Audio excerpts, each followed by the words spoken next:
All right, so this video is going to give us an introduction to the program of Reason, give you a guided tour of what you're looking at and how we're going to be navigating around this program. All right, so first of all, this is our default window that opens up, and depending on your preferences and your default settings, your view might look a little different. When you launch the program from your dock, which is this little orange and black little icon, my dock is over here on the left. The dock is this collection of little icons to launch up programs, but yours might be down here at the bottom if you're working on our on-campus lab. But we're going to click on this little icon here to launch up the program. So this is a blank session, and I've done that on purpose so that there's no additives or any default pieces of gear that are automatically loaded up that I may potentially forget to talk about, or I'm getting something for free and you're wondering how did I get that and I never addressed it. So just to show you how I got to this point, if you go here to the Reason drop-down menu underneath the Preferences, we have this General tab, and you can see here it says Default Song, and if you get it straight from the manufacturer, it opens up this template that has a demo song in it, and they want to show you all of the cool things that Reason can do, an example of what a finished, done professional level project looks like. All right, I've changed mine to an empty rack because I want to make sure that you see me building everything from the ground up and that I'm getting nothing for free, and that way that it's as clear as possible. Other things that I've done that have changed the look here is I've changed my theme to this blue default. That's why I have this kind of grayish, instead of light gray, I guess, this medium gray. And I've changed my computer usage to none so that I can get the most out of my RAM and my CPU, all that kind of stuff. And I've changed my settings here to the knob range of very precise and the cleanup to a minimum so that I can be as precise and articulate as it will allow me to be. One little thing I'd like to give you of a warning and a little heads up here is underneath the audio tab, and it's down underneath monitoring. So by default, they have set up the monitoring to be automatic. So in the future, when we start talking about audio recording, what's going to happen is we're going to go to this create drop-down menu and say create an audio track. And if you don't have any headphones plugged in, it automatically gets this record enabled, and so it starts picking up signal, and you'll get this screeching feedback sound of something along those lines. All right, so that's going to hurt your ears and potentially ruin the speakers, and we don't like that. So just to save our case here, or save our ears, and just in case, if you change this to manual, then that will avoid the accidental feedback that will happen. All right, so you can change that if you want on your computer. All right, so here's my default setting. One thing I'd like to point out here is that here on the Macs, at least, we have this little dot next to the software that is currently up and running. And since we're going to be working in the lab over the course of this semester, and a lot of other people are going to be as well, working on different software, we need to take a little time to make sure that Reason is the only audio software that's up and running. For example, we have this one down here that's called Pro Tools, and we have another class that focuses on that one. And sometimes people will close out of Pro Tools and it won't show any window, but Pro Tools will still be up and running in the background. And so the way you can check on that is if Pro Tools has a little dot next to it or underneath it, depending on where the dock is. If there's a little dot next to it, that means it's up and running. And if you try to launch Reason while Pro Tools or Ableton Live, for that matter, we have another class that's focusing on that. And Logic, we have another class that's focusing on that as well. Basically, if any of these other guys are up and running before you launch Reason, it's going to cause a problem with your sound card. They're both going to be, both softwares are going to be fighting for the sound card, and whatever one was open first, such as this Pro Tools or Ableton or whatever, will win, and they will your Reason program will not function properly as far as playing and playback, being able to hear what you have recorded and all of that kind of stuff. So an easy way to quit on something is just to click and hold on it, and you can see we have this little quit menu, so you can just, on the icon itself, just click and hold, and in a second then they'll have a little menu that pops up and you can say quit. Another way that we can check that is here in this little green area up the top. This is where we're coming out of. So you can see I have this built-in blah, blah, blah, blah, blah type of stuff. If it says something like, Pro Tools, Avid Pro Tools, or Ableton Live, you know that it's trying to connect to that other program. And if it says basically anything besides built-in output or something like that, then you might potentially not have any sound coming out of your headphones. A place to change that here is underneath the preferences once again. So the Reason drop-down menu in the top left to preferences. We go here underneath this audio tab at the top, and where it says audio device, you can select the built-in output. So my device is a little bit different because I have a microphone, USB microphone plugged in, and I'm also working with this additional software to be able to do this tutorial called Soundflower, and I've made this multi-output device here to be able to do that. Anyways, so here's where you're going to go. The built-in output or built-in microphone, built-in output will be just fine for you at home, and you should be able to get sound. Lastly, on this kind of basics, just getting stuff working right, is here underneath where it says audio output in blue, we should see these little guys being green. So this is our channel 1, channel 2. That's our left speaker and right speaker. And you can see how I hover over it, it says in use. If these guys are yellow or if they're red, then that means there's a problem and you won't hear anything out of your headphones. If that comes up, then you need to go to this preferences pane in the audio and try to reset this audio device. And if you're having any additional problems with that, then you can talk to Tyler or myself in the lab or give me an email. All right, but if you're seeing these little green lights here, if you're seeing up here in the hardware interface where it says built-in output, we should be all good to go. You should be getting sound, and hopefully if everything works right, that should just happen automatically. I just want to address some possible troubleshooting that some people might have to do just to get basic sound. All right, so let's go ahead and move on to the rest of here, the rest of the windows. So in Reason, we have 4 panels or 4 windows that are always going to be up and running, and we can either hide them or show them. That's going to be the browser over here. This is where we can go through and find files, find sounds, find instruments, all of that kind of stuff. And we can hide it by hitting this little circle. It collapses the window or opens it back up. We can go here to the edge. You can see here my cursor when I hit the edge is changing to this little 2 arrow icon, and I can click and hold and drag and elongate it, shrink it up, those kind of things. All right, the next one that we have, one of the major ones here, is the rack. So that's this middle area, this little black part right here, and it's mimicking an analog rack, or you can think of it as a real-life hardware instrument rack. It's trying to mimic the real-world analog gear as in look and in process. So we'll get more into that later. Anyways, anything that makes a sound, like an instrument, or anything that affects a sound, like an effect or a utility, will be placed in this area. So this is where we're going to get all of the gear and do all of our signal chaining and all of that kind of stuff. And I'll show you that here in a second after I've introduced the other windows. All right, one of the next major windows here is this sequencer window. So this is going to be where we do all of our composition, all of our arrangement, all of our slicing and dicing, editing, drawing in notes, recording in audio, recording fade-ins and volume, fade-outs and volume, adding more of an effect, adding less of effect. All of the instructions on how you want your piece to go and how you want the Reason to play your piece are going to be down in here. So this is our composition area. All right, our last major window here is the mixer window, and I'm going to click and drag that down. So once again, you can see whenever I move over here, I get that little change in cursor to the up and down cursor, 2 arrows. I can click, hold, and drag to open that up. I can hit the little circle to collapse or to expand, and I'm going to do that with the rest of these to hide them right now. You can see I can get them back if I want.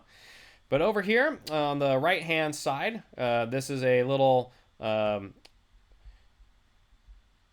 scroll bar that shows you the entire control board. So this is mimicking a large scale mixing console. And right now it's just this one little strip here on the right side, but as we add more and more instruments over here in the black area, it's going to grow and grow and grow and add an additional track after an additional track, and we'll have access to balancing our sound, adding effects here through these auxiliary send effects. We can work with these rotary buttons and knobs, which we'll be able to assign ourselves to whatever function. Right now they're blank. They don't do anything until we give them a job. We can go up here. We have those send effects at this level. We have our inserts that we have, EQ, and all of that kind of stuff. So we'll see more of that as we go. But just so you can kind of see what a track looks like, to add an instrument, I go up over here to the instrument side, and I'll go over the rest of this in a second, but we just click, hold, and drag one of these instruments into our area, our rack area here. We see that we get this little orange line with a circle in it, and we just let go. There we go. So you can see what that happened, or when that happened, I got a new instrument, and over here a new track came up. And so now we can see all of those buttons that I was talking about. There's our EQ buttons, and so we can kind of dial in the right balance of bass and treble and mids and etc. All right, so we'll get more into that later. So let's talk here about our browser. I'm just going to click on this mix window, and now I'm going to be tapping the big delete key on my keyboard. All right, and it's going to say, do you want to delete all of these? I'm just going to hit the blue button, delete all in group, and that gets rid of it. All right, so going over this browser window, we have 4 main categories of devices that we can work with. All right, so the first one, maybe the most straightforward, is instruments. So we have this collection of instruments here, and this is going to be anything that makes a sound. So we have some drum machines here at the top. We have some synthesizers that we're going to be working with. We have a loop player. We have a sampler, etc. And so these are the built-in default devices. You can go on to Propellerhead's website and download additional instruments. Some are for free, some you'd have to purchase. And you can see as I scroll down, I have additional ones from Propellerhead that I have purchased myself. You won't have access to these unless you buy them, and they are called rack extensions. All right, of course, I'm going to limit this course to stuff that is available for free with the program that is no additional cost. So it'll be all of this stuff up here. All right, so that's instruments. We'll go into that in a second. We have effects. So these are things that do not make a sound themselves, but will manipulate or alter or change or add to pre-existing sound. So we connect these two instruments. So for example, this one right here called the echo, we would plug it into one of our instruments, and it's going to add an extra copy, an echo, a delayed sound. So you'll get these kind of hello, hello, hello type things. And so it adds that effect of echo, adds that effect called delay to our sound. And we have a bunch of these here as well.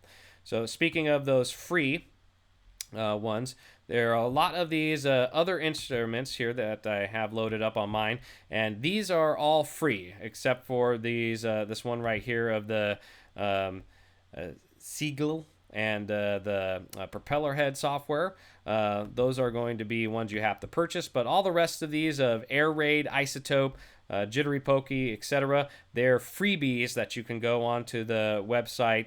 And they're called rack extensions, like I said. Oh, this Isotope one here, I'm sorry, you do have to pay for that one. But the majority of these, Air Raid, the Jittery Pokey, all the rest of these kind of guys, that music company, these are freebies. And unfortunately, they will not allow me to, because of the licensing, they will not allow me to add those to our school computers, even though the companies are offering them for free. But you can download them at your home computer.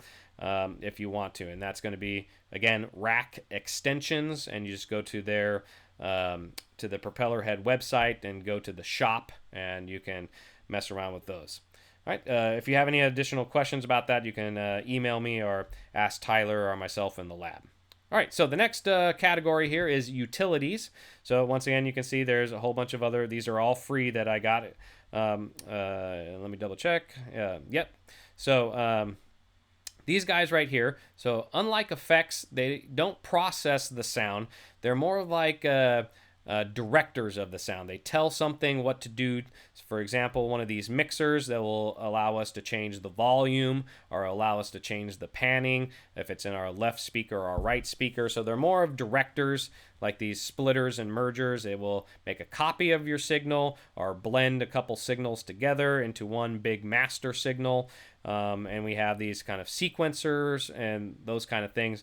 The combinator, which is a big ticket item we'll get into later in the semester, as the name suggests, combines or will group different instruments and effects together to make one of these big, huge Dr. Frankenstein hybrid instruments.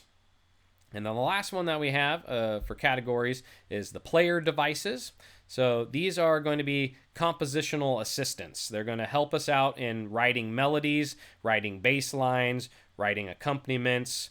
We have this little note echo, just like how this echo works. It's a very similar fashion where we play in a note and then it will process it and give us additional notes based on our criteria that we have set up. So these player devices are technically they're MIDI effects. So remember, MIDI is musical instrument digital interface, and so we have this MIDI, and then we have these ones are audio effects. And so this is going to be working on anything that is a signal, and this is going to be working on anything that is a MIDI note. And we'll get more into the difference of what exactly the difference between audio and MIDI is later throughout the course. All right, but those are our 4 different types of categories. So to add something to our rack, to add something to our project, because we just want to get started, we would come in here and either double click on this or click, hold, and drag it into our rack area. So you can see once I do, I click, hold, and drag, and I get this little plus icon. I just let go, and it gives me one of these Dr. Octorex loop players, which is going to be the first instrument that we work with, by the way. So one thing I'd like to make a note of is here is our instruments, and as I keep adding more and more to them, we can see we have all these buttons to mess with and yada yada yada, and there's lots of different things. If I pop this guy open, a lot of stuff to mess with. So we actually have 2 parts of the rack. We have what's called the front of the rack, which is what we're looking at right now. And then we have the back of the rack, which we can get to from this options drop-down menu. And we could say toggle rack front and rear, or the quick key for that is this tab key on your computer. So next to the letter Q, if you just tap the tab key like I'm about to do, tab, all right, it toggles it between the back of the rack and the front of the rack. All right, so you can see here in the front of the rack, this is where we're going to be dialing in the sound, loading up what loops or what samples we want to work with, tweaking the adjustments here to get the sound quality or the timbre or the tone color sounding the way we want. And so this is how we kind of prep the tone quality and what the way the sound sounds is the front of the rack. All right, if I hit the tab key to go to the back, this is going to be signal chaining, also referred to as patching. So we're going to be directing the sound. We can click, hold, and drag and get cables. And you can see here if I wiggle this little cable here, it gives me this little fake cable. And so we have different ways of directing the sound around. So you can see here, this one is plugging right itself here into this little mix channel here. If I pop that guy open with this little arrow on the left hand side, if I click on that, pops open. You can see that we're plugging from the stereo output of this device right here, going right up into the input of this mix channel, which is in this case sending the audio up here to my main mixer, where for this example it says redrum. All right, so we can direct the signal. I say if I want to get rid of that, I just click, hold, and drag and drop the cable off into where there is no little jack. To make a cable, I click on something, I get that cable, and if I hover over a jack and it does not turn red, then it will just disappear because I cannot plug this plug into this guy. So that means I'm either trying to plug an input into another input or an output into another output, and Reason will not let us make those bad connections. In real life, if you start doing those type of things, you could potentially blow up your speakers. The speaker cone will rip, or ruin your speaker in some way, or you'll get no sound or something along those lines. So in a sense, Reason's kind of looking out for us and making sure we don't make any bad connections like that. All right, so if we do hover over a jack that turns red, all right, then the little mnemonic device is that it is red E to go. So it's ready to go. I let go of it, it accepts the connection, and we're all set. So we have two different types of jacks here in the back. We have these bigger ones here on the top, and we have these little smaller guys here on the bottom. You can see they're scattered all over the place on the different devices. So the big jacks that we have, those are going to be audio signals. So that's going to be stuff that we actually hear, that we can actually manipulate, add echoes to if we want. We can EQ it, add bass if we want. We can, send the sound around. So these big jacks are the sound, stuff we hear coming out of the speakers. These little jacks down here at the bottom, these are called CV.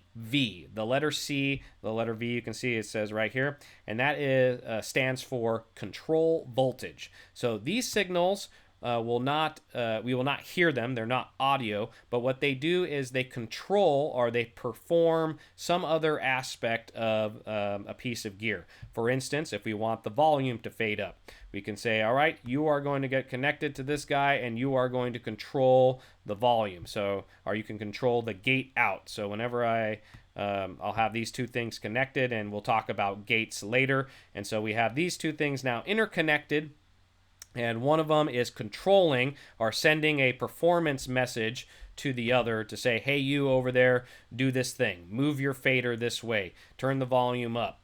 Add some wobble to the sound, or whatever it is that you're telling it to do. And we'll get into a whole bunch of different options and different things that are available to you.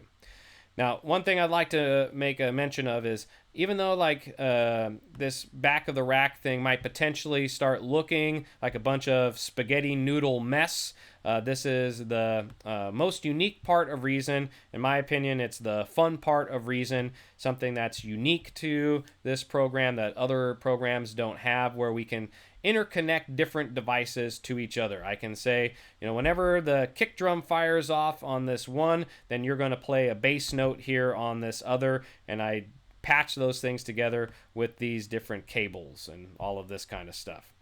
All right, so it's something that's unique to Reason, that sets it apart, and getting savvy and knowing what you're doing, poking around here in the back of the rack is how you're going to really be able to flex your musical muscles and do something unique and powerful in this program. So while it might look like a mess, or it might look a little intimidating because you got a whole bunch of cables going all over the place, it is worth your time poking around back in here and getting good at working these cables. Another thing to say about that is that this is mimicking real analog cables almost verbatim. So that's one of the reasons I like using this program, is that we have a virtual world of the real world. So when you go into our big main our big main recording studio, and you see the cables, and we have a real live hardware rack that's in there, you'll be able to know what's going on, and you'll be able to patch stuff and work the actual real physical analog cables, and you kind of get your feet wet here in the digital world. All right, so we have our tab key back in front of the rack, messing around with the sound quality, what we're loading up, how loud it is, all of that kind of stuff. Hitting the tab to go to the back. This is signal directing. Go get this effect. Control voltage for performance and control purposes. And you can once again get that from the toggle rack front and rear from the options drop down menu. All right. So moving on here. If I go here to the last little bit, this is our range view, and you can see here as I've added additional instruments, they've all popped up automatically for me. I didn't do anything extra or special, and just to make that very clear, let's go ahead and grab this, and I click, hold, and drag, plop it in there. You can see, boom, it just popped up down there at the bottom, free of charge. I didn't have to do anything extra to get this.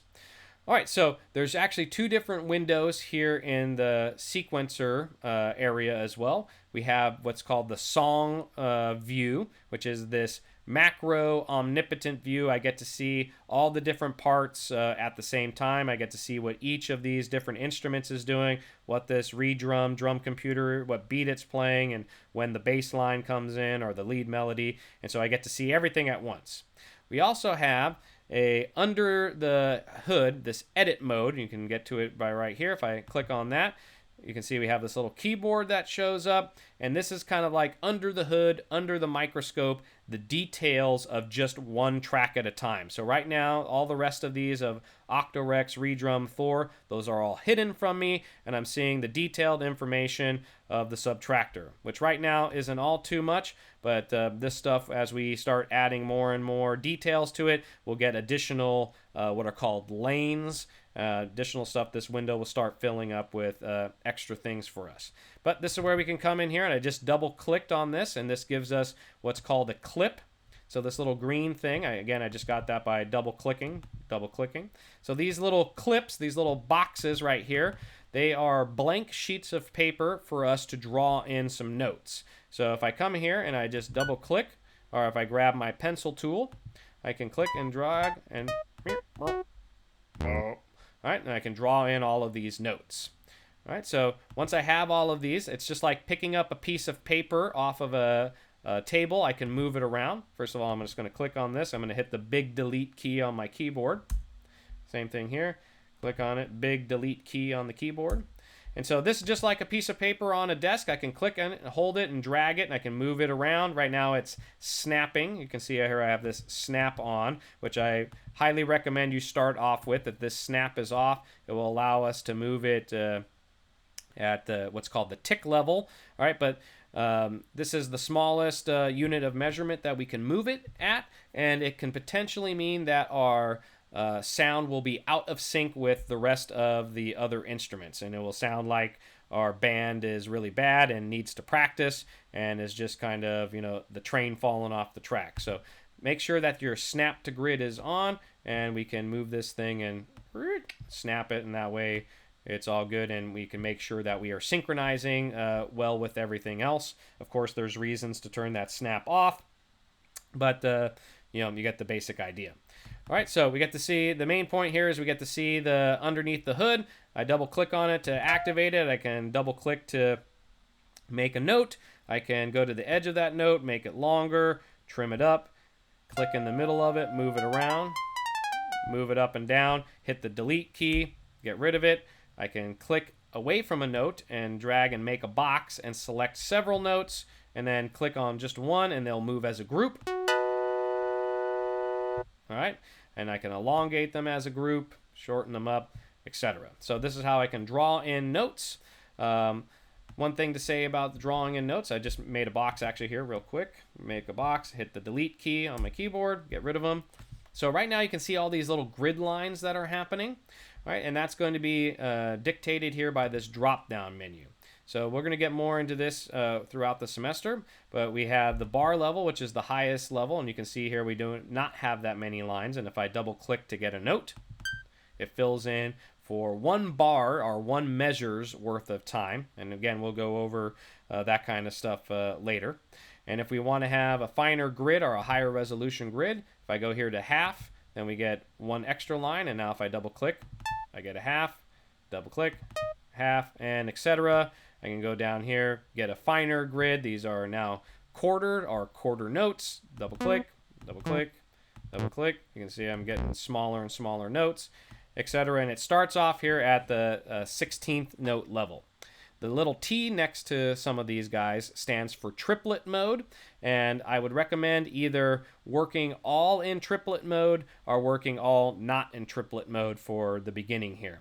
It just gets harder to synchronize things and can have really cool effects. You get these things that are called hemiolas, where you're playing groups of 3 over groups of 2, but we'll get into some more of that stuff later. So right now, just stick with all doing triplets or stick with all not doing triplets, and you'll be in good shape. All right, so over here on the left-hand side, we have a keyboard, and that might change depending on the type of gear that we have. So right now, this is a synthesizer, and so it functions like most synths do, and like with a regular piano keyboard. we have this redrum. You can see here it's a little bit different. So now we have only 10 channels, and this is because it's the drum machine look. We only have 10 drums that we can fire off. And then over here in the Dr. Octarex, we have the last of the three, which is these different slices, and we'll get into what slices are later as well.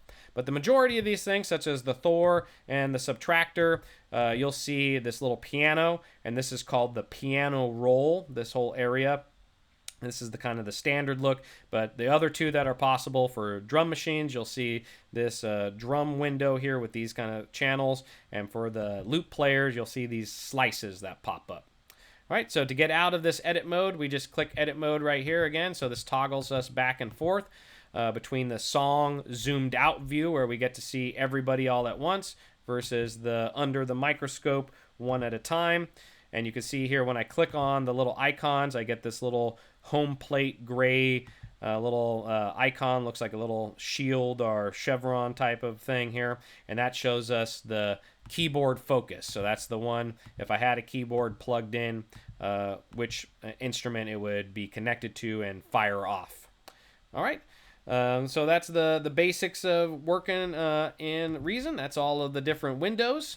The last little one, I guess here is this one down at the bottom, but looks to be pretty self-explanatory. This is kind of like our remote control. We have a stop, play, record. We can see how fast our tempo is. So this 120 right now, that's the speed at which our piece is going. So we can just click and drag to speed that up, or click and drag down to slow it down. We can double click on it and type into it, and this will slow or speed up the pace of the music.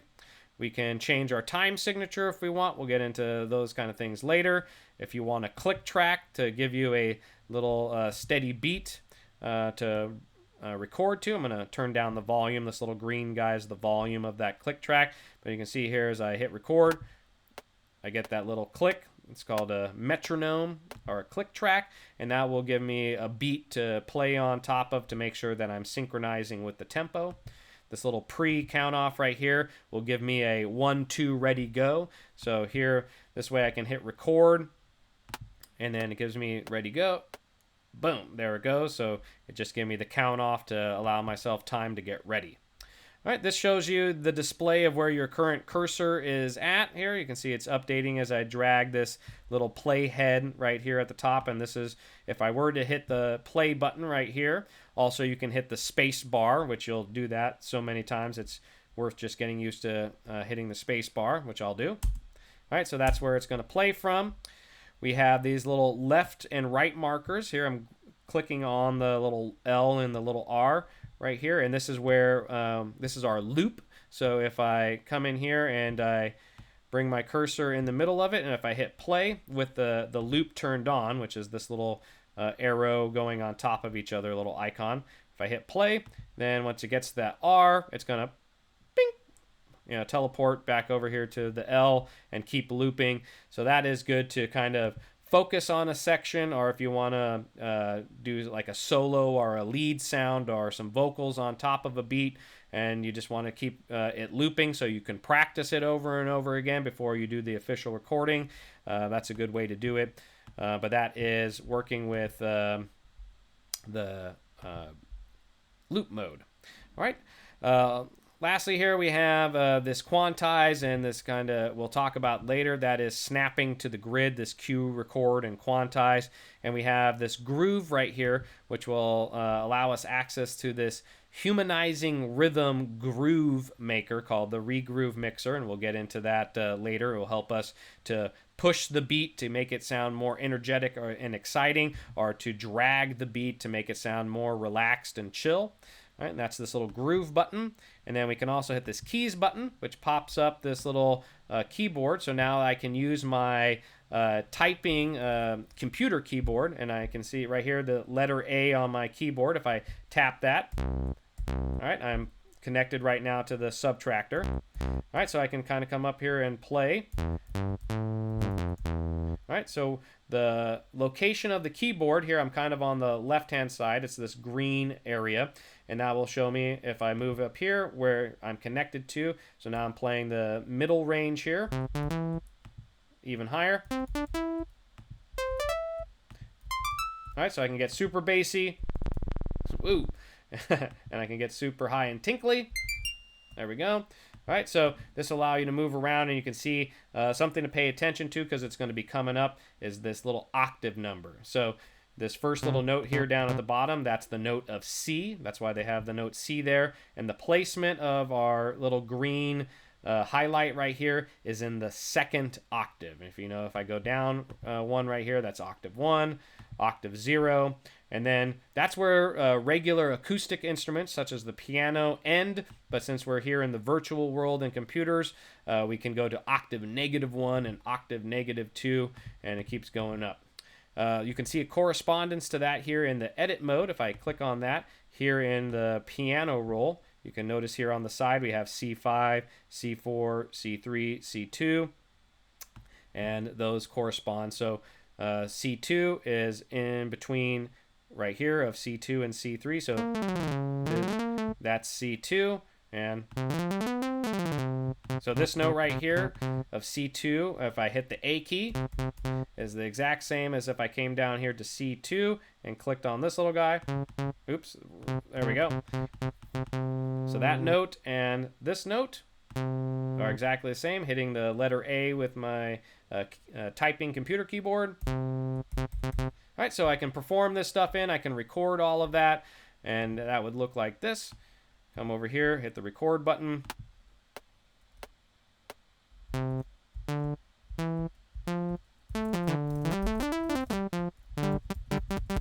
All right, so you can see there's all of those notes. I can double click on this, pop that open, and there's what I just performed. A bunch of slop and all that kind of stuff, but you can see that's how we can get some basic recording in.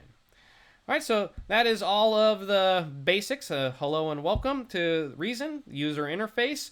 And our next video tutorial will be highlighting the Dr. Octo Rex loop player, which is going to be our first major piece of gear that we're really going to be focusing on and writing our first piece of music for homework number 1. See you guys in the next tutorial.